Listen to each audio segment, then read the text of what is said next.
So what I want to share with you right now is a little trick I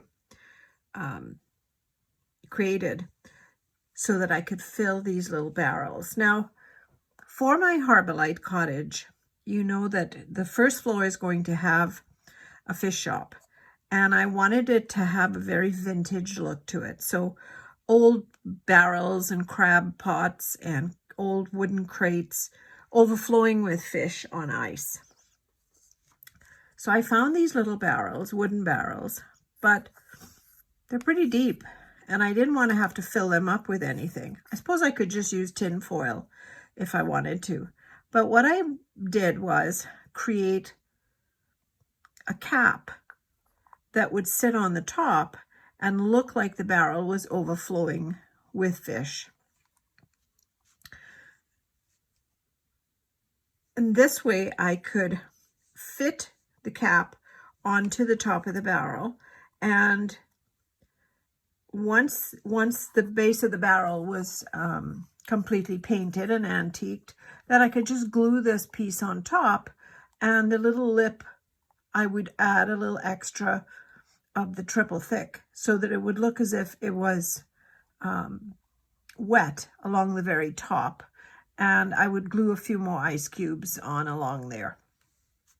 So I'm going to show you how I did this, and it's pretty simple actually.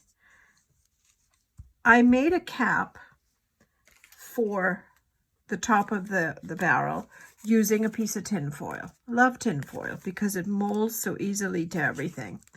So I basically just made a square of tin foil. It was about maybe 3 or 4 layers thick. So it's pretty heavy duty. And you want to use something that's just going to push this down a little bit inside. I'm using the handle.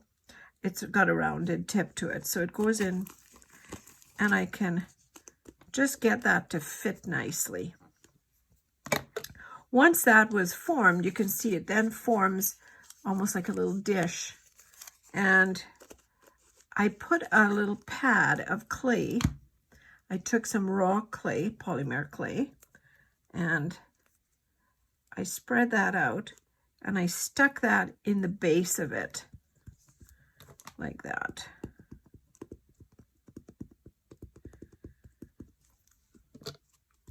And then I used some liquid clay over the top. You can find that anywhere that sells polymer clay. I'm just using this. It's a generic liquid clay brand. I think I bought this one on Temu.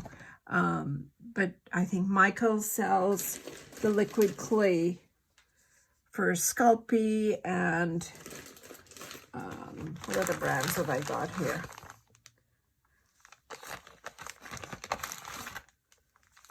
Yeah, all the different brands of clay, Fimo and Sculpting, they all come with their own liquid clay. So I put a little bit of liquid clay down, and then once I formed my fish, these have been baked, but I used just the raw clay fish before it baked. Let's just say this was a fish. And I stuck that on the top. That's my fish. Here's another fish. And I would lay that on the top. And I layered them like this so that they looked like that the whole barrel was full, and some of them, the tails were protruding off the side. So once that was all arranged properly, then I baked it in the oven to cure it to the allotted time, and then took it out of the oven. And you can see when I stuck it in the oven, I just took it in the oven like this. So it would have been in the little tin foil container, cooked it for the allotted time, and once it was hard, it just literally peeled right out of the tin foil form. So this is what it looked like. And you can see that was the base. And then all this stuff around here is the liquid clay that glued all the fish together.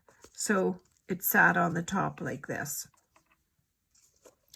Once that tinfoil came off, then I painted them, and I did it with my pastels.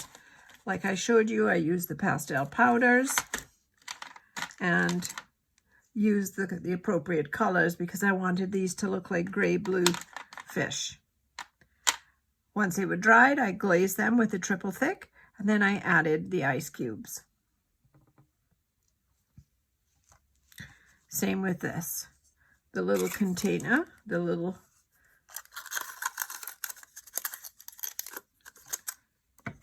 and I think I got these at the dollar store.